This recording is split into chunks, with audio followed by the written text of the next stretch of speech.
Applying the Knowledge Practice Model of Professional Development in Early Years Family Center. Welcome, Donna, and thank you for being with us. Thank you very much. Thank you. All right. Well, hello everyone, and thank you for coming to my session. For this session, I'd like to talk about a study that I conducted in one school division in Winnipeg. And I'd like to begin by giving you some background information for this study. Now, my area of research has been focused on children from low-income homes who also lack language skills upon entry into the school system. So it does connect up with the presentations that we've seen earlier this morning. Now, we know that oral language is the foundation for building early reading and writing skills. Oral language is critical for reading success because print is actually mapped on to the words that kids know and speak when they come to school. So when kids lack a rich language base, upon coming to school, they will have difficulty connecting the printed version of a word with words they actually don't have in their oral language vocabulary. Research clearly indicates that there is a disparity in the oral language and vocabulary development for children from low-income and language minority families, and that creates an educational disadvantage throughout their entire schooling.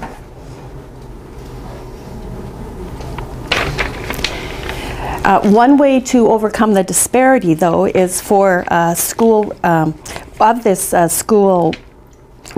lack of school readiness really is intervention programs that build oral language for children in nursery school and in kindergarten. And another way to explore more effective instructional practices is through professional development of early childhood educators. So the objectives of my study were to explore techniques to develop the interactive storybook reading skills of a group of family directors and to increase the oral language and storybook language of children from low income and English as another language families. So I would like to just share the theoretical frameworks that underpin my study. The first one is the sociocultural perspective that proposes that early and frequent storybook reading between preschool children and adults is a central factor in their literacy development. And so the more parents read to children prior to school entry, the better the children's language development will be when they enter school. The sociocognitive perspective proposes that young children learn to be literate through interactive experiences with their parents or their caregivers. So this refers to parents speaking and conversing with their children whenever they are together. And it includes things like talking about daily household chores with their kids, naming items around the house, talking about things that you are doing, such as washing the car, vacuuming the house, you know, just using language all the time with your kids and talking with them and having them interact with you, you know, using whatever language they have, whatever vocabulary they have.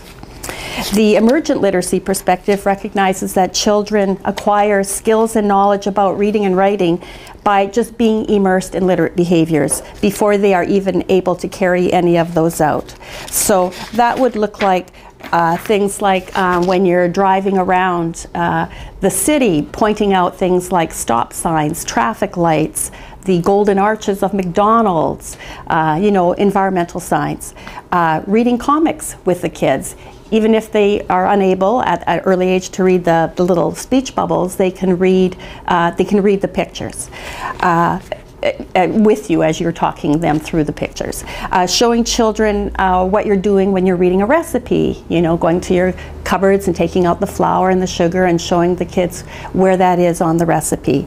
And having children participate in things like writing a grocery list. So just, you know, you're providing all those literate behaviors before they're really able to read and write, but they know how literacy is used and they see you using literacy in your home.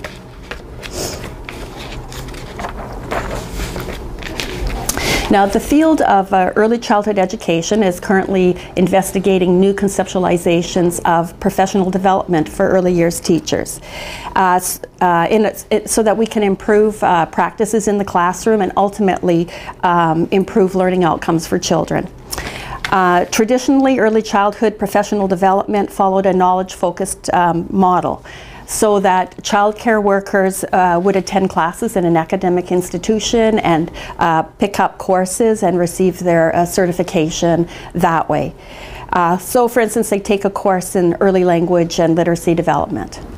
But Newman and Cunningham have now identified a new view of professional development, and they're looking at combining the knowledge focus model and the practice focus model. So underlying this view is the idea that both knowledge and practice are reciprocal, and they will influence adult knowledge, and ultimately, of course, the hope is that we will ultimately affect children's learning. So for this study, it was a small-scale, intensive study with 6 family centers in 1 school division. The directors were actually the instructors in the nursery school program, but they designated them as directors to sort of differentiate them from the teachers in the school. They were jointly employed by the Parent-Child Coalition and the school division. 3 out of the 6 directors had a level 2 or a level 3 early childhood educator certificate, which meant that they attended courses at an institution and acquired their standing that way. The directors were hired from September to May. They were only on a term position, and then their employment ended, and then they were rehired again in September. Their professional development was actually from the school division's instructional support coordinator, and they also got the opportunity once in a while to join in with the school division's professional development, but only if it was something appropriate for nursery school kindergarten teachers.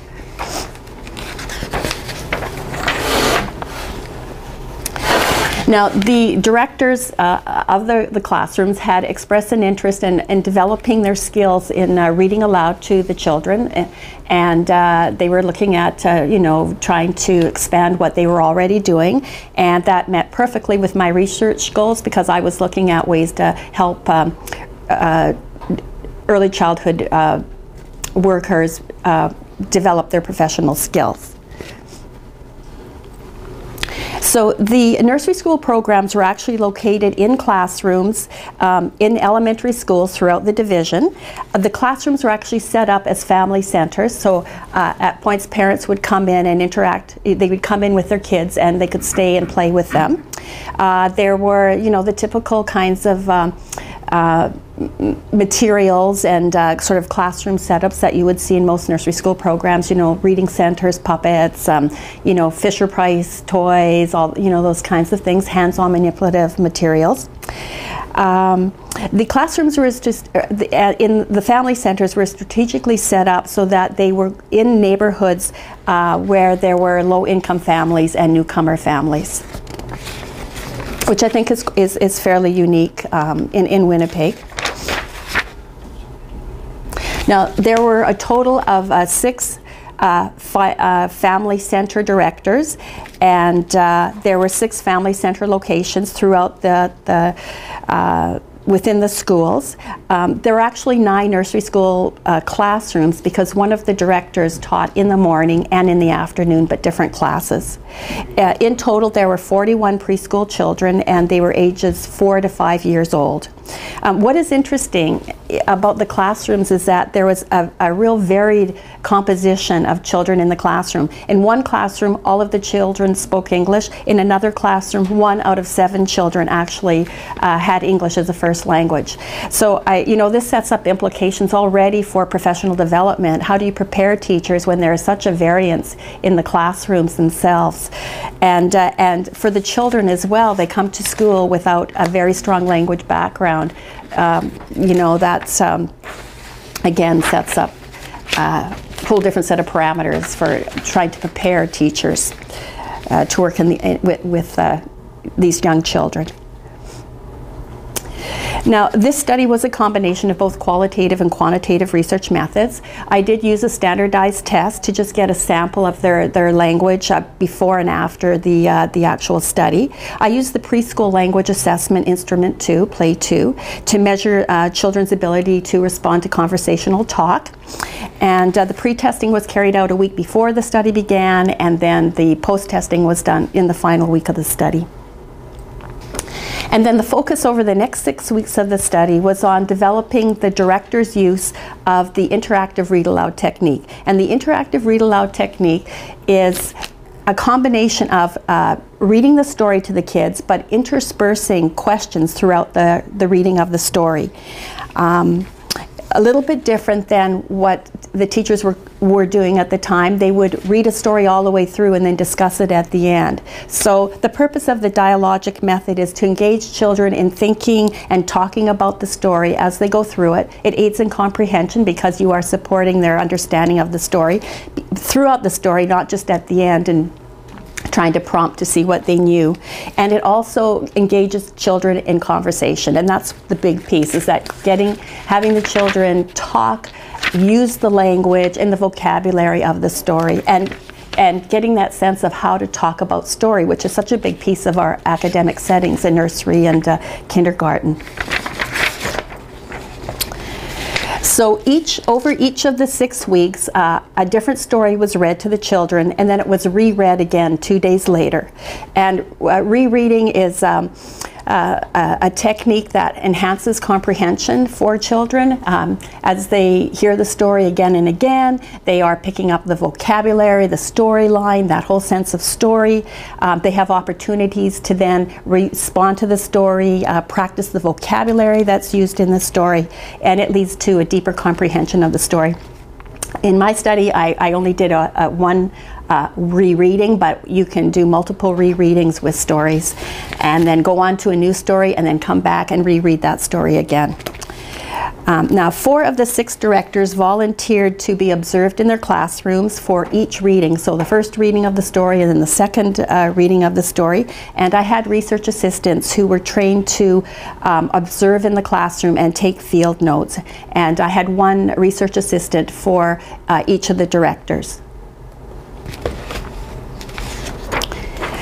Now, the storybooks were selected by the directors. I was drawing on their experience, giving them an opportunity to have some, use their past experiences to participate in the study. The books were read in random order because they were sharing this set of 6 books amongst themselves. But I thought I would just show you, I don't have Froggy Goes to School here, but I do have The Grumpy Morning. You probably recognize some of these. Curious George Bakes a Cake from the Curious George series. City Dog and Country Frog. The Little Mouse, the Red Ripe Strawberry, and the Big Hungry Bear. And The Kissing Hand. Okay, all are very popular books. You'll find them on children's book lists for early years.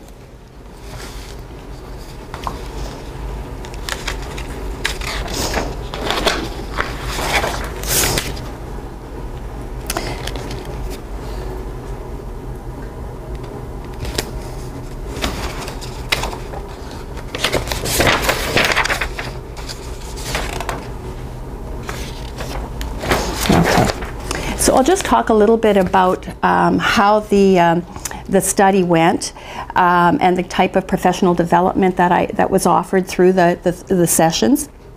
So for the initial professional development session, the dialogic reading technique was introduced, which is another way to say the interactive reading aloud intervention.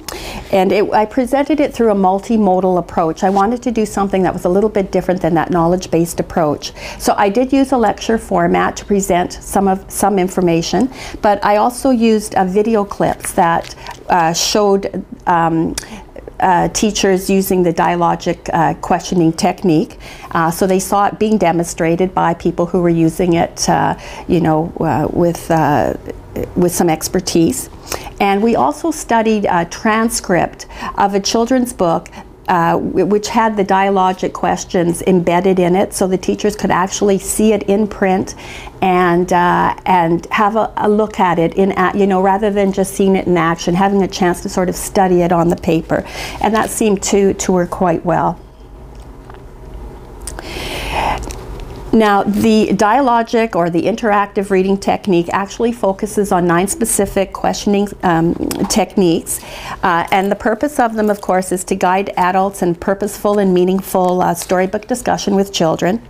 The questions fall into 2 broad categories, represented by the acronyms crowd and peer. The crowd questions range from literal level questions to more open-ended types of questions that promote higher level thinking, and the peer questions guide the adult to focus initially on prompting the kids to just think of different aspects of the story, and then to build the children's responses to take their thinking a little bit further.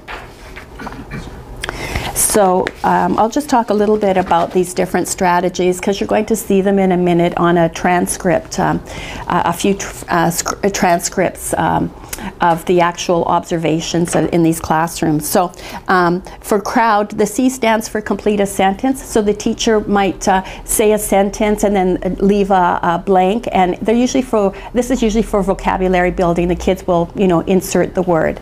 Okay. Recall is asking the kids to recall the story, either the day after it was read, or the same day it was read, or the day after it was read. Open-ended questions actually require the children to pull a little bit more information together to come up with the answer. And then we have our WH questions: who, what, where, why, and when. And then the distancing questions actually ask children to draw on their own experiences and connect those with the story. And then we have the peer strategies, and prompt refers to questions that just prompt the kids to think about specific aspects of the story. Evaluate means that the adult is evaluating the child's response and figuring out where to go from there. It might mean that you then go to expand and you build on that child's responses to deepen their level of thinking, just take them to another place in their thinking, or it could be where the teacher repeats the child's response to sort of give them some more time to think, or to confirm what they've just said. So those are the prompts or the strategies that were used in the questioning with these books. Now, we had bi-weekly professional development sessions, and there was a total of 3. The purpose of the meetings was for the directors to share their experiences over the last 2 weeks and about using the dialogic questioning techniques. And I also showed clips of the classroom observations to just help them see what was happening in the classrooms and to give them some feedback on how they were doing and what it looks like, in their individual classes. Interwoven with this knowledge practice model of professional development was a validation of their experiential knowledge of the family center directors. And underlying this was a recognition of the individual and the collective knowledge and current capacity of all of the directors. Some of the directors had a little bit of past experience, 3 years. Others had more than 15 years. So it was such a range even within the directors themselves. Now, the format of the bi-weekly professional development sessions looked like this. I used an iterative approach to review the dialogic interactive technique, because we looked at all of them in the first session, and then the teachers worked through them over the next 6 weeks. For each meeting, I selected clips of transcriptions from the previous 2 weeks, and I presented these on PowerPoint slides during the sessions, and they had a chance to look at them. They were all positive examples of using the dialogic technique, and in showing them, I pointed out how it affected the children's responses to these questions. So I'd like to show you some of the transcriptions here.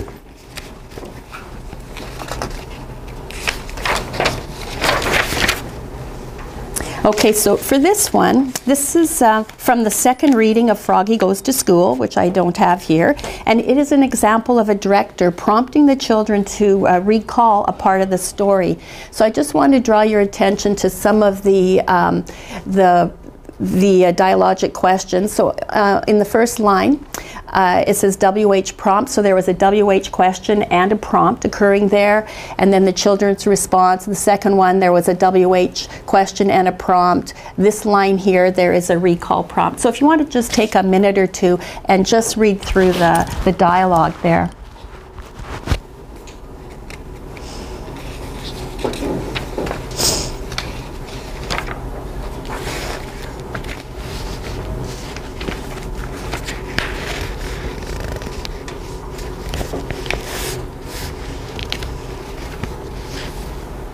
Can you see that okay, or is it a little bit, is it readable?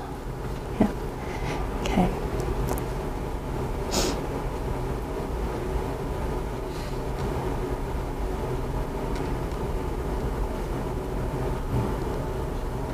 So you can see how the director really did build on the child's knowledge just by asking these various prompts and kind of taking them through the sequence of events, and so supporting their comprehension, and always using language to draw out more thinking from the kids.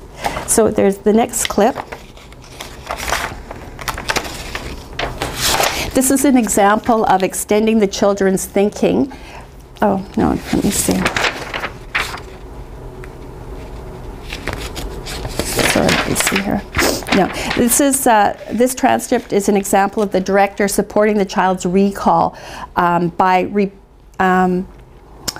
repeating correct responses. And this is Froggy Goes to School. So if you want to just take a minute to take a look at that.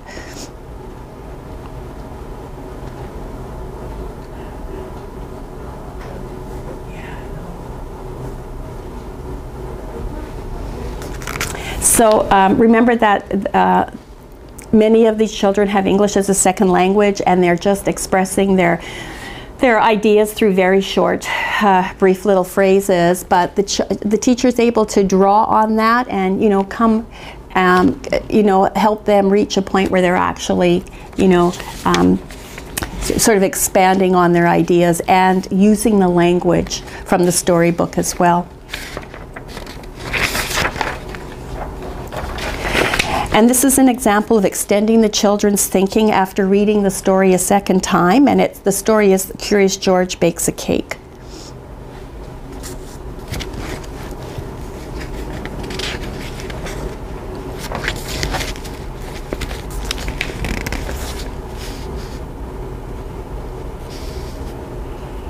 So I like this example. It takes a child from, cake baking to mixing a cake. We've got that phrase, they have the idea, they've probably seen the mixer at home. And actually this book is really, I like the Curious George books because they often occur, they're stories that could be experiences for many of the children, not always, but there's the mixer there, which is probably something that the kids have seen at home but maybe not have a word for, and maybe mom and dad do not have a strong English background, so they're getting words through this story. So and I have one more, and this is an example of the director refocusing the child's attention after evaluating their responses. And it's from Curious George Bakes a Cake.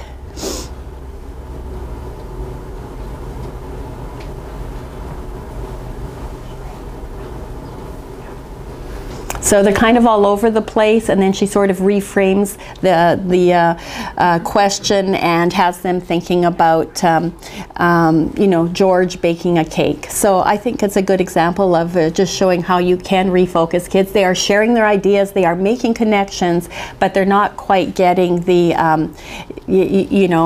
to where she wants them to go with their question. But they still have an opportunity to share their language, and for the teacher, you are being, you're able to pick up what their language base and their knowledge base is by the responses, and then work from there. So the directors were also encouraged to bring questions with them about any, the dialogic questioning. They were asked to share their experiences and insights and concerns. And that happened to a certain extent. I think if our study had gone longer, they would have been more comfortable with that, that technique, but they weren't really comfortable at the very beginning with that. They had not had the opportunity to do that. They kind of occupy a place within that staff where they're term people. So I think that's something that could actually be worked on, where their experiences and their knowledge is valued, and they would feel freer to participate in that. Now, I also sent questions out before each meeting to kind of prompt them to think about what had happened over the last 2 weeks, and to then, have some topics to share through the bi-weekly meeting. So this is just an example of a set of questions that went out just before the last meeting. So if you'd like to take a look at those.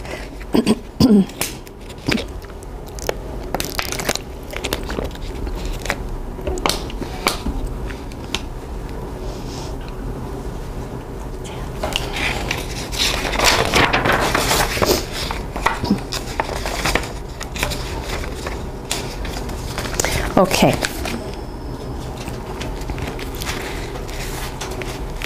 So in addition to the standardized testing, the other data that was collected for the study were transcriptions of the classroom observations. So there were 6 readings and rereadings for a total of 12 readings per classroom, and this resulted in 48 transcriptions across 4 classrooms.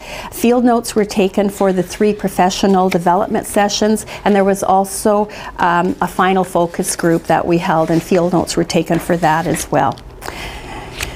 So I just want to share some of the results and conclusions with you.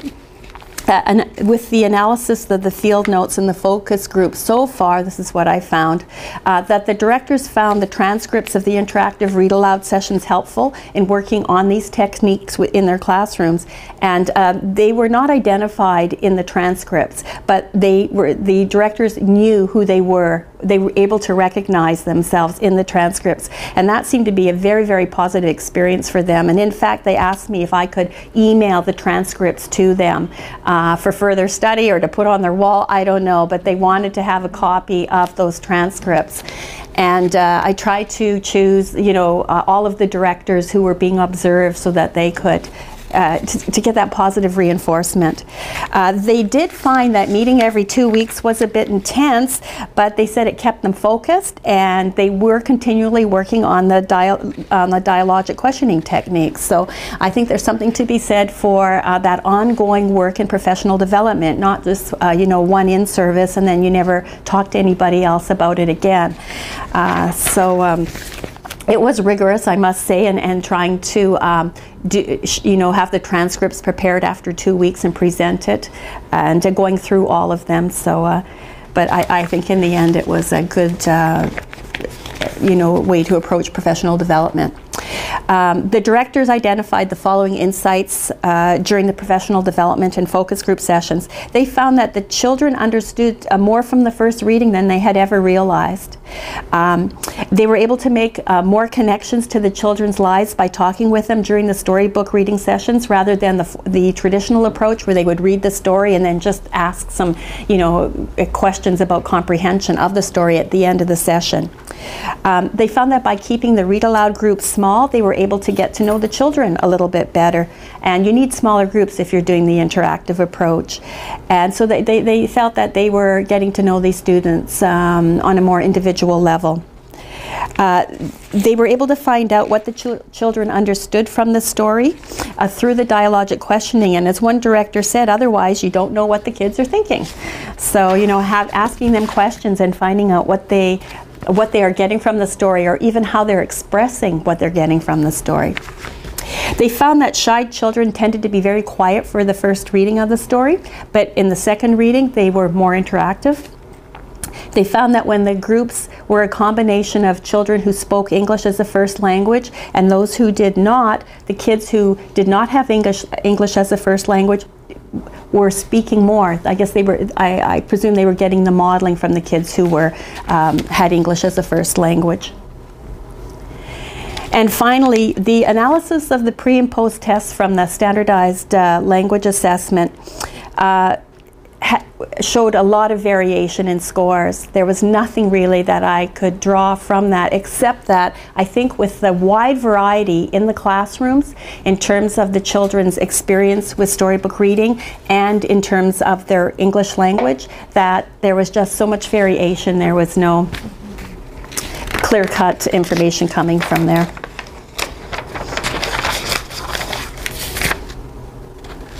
So just in conclusion, the achievement gap for children from low-income and minority language families persists, creating inequities throughout their lives.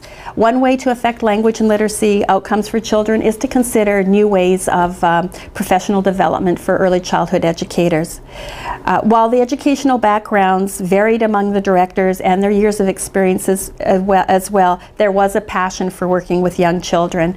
And these people still came back year after year, even though they were on term, positions and had to take jobs over the summer to fill in their incomes. They still came back and loved their jobs.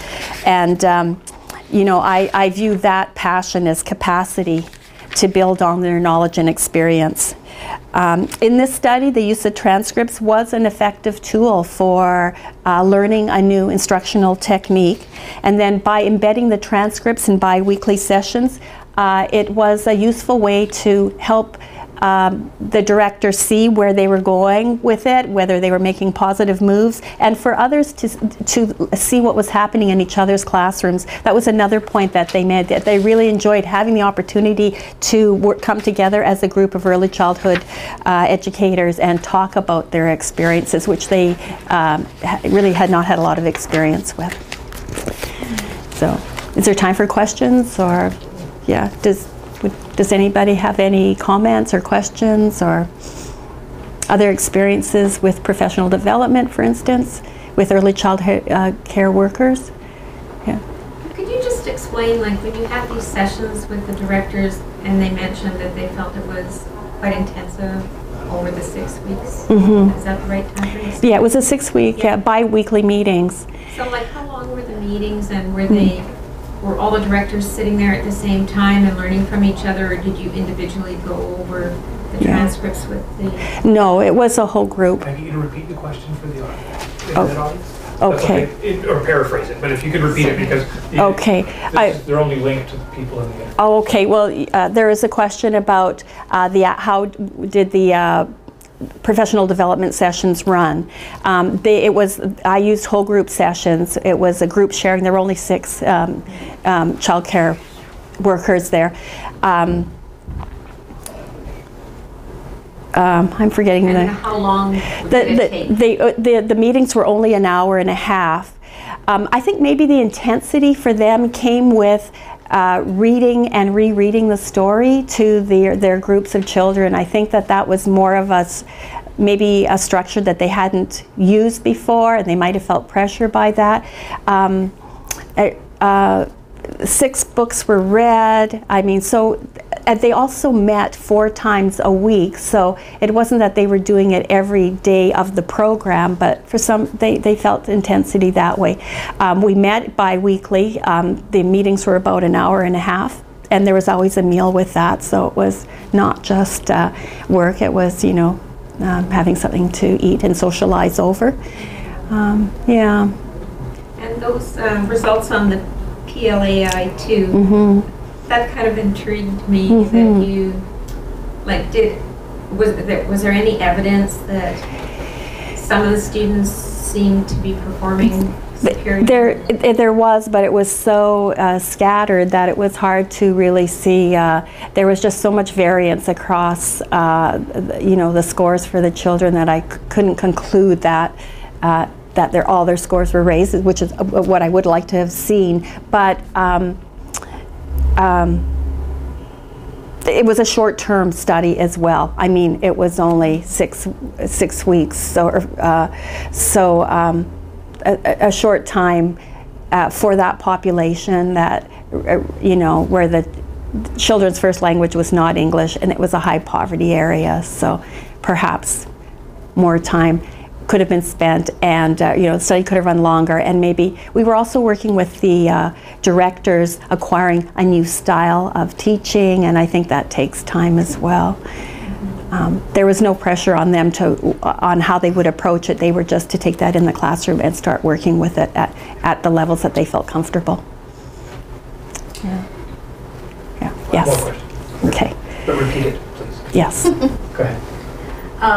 Well, thank you, Donna, and I think your qualitative data is probably the most compelling here and perhaps the most important because the professional development literature would suggest that teachers actually need about 50 hours in, professional development to really change their practice. So, given that the quantitative data hasn't really given you the results, what plans might you have to kind of change up the intervention a little bit so that perhaps you get the positive impacts on the children's literacy development that you really want to get? Because I think this is a really interesting model, but I do wonder if it's not been sustained long enough. Right. Yeah. Have you thought about that a little bit? Well, I think it's, what I'm getting from the study is that we really need to look at the compositions of the classrooms and look at that a little more carefully, because maybe the match isn't quite there for professional development. The classroom composition, I think, is the piece that's intriguing me, taking a better look at that. All the time we have for questions. Okay. Sorry, I want to thank you, Donna, for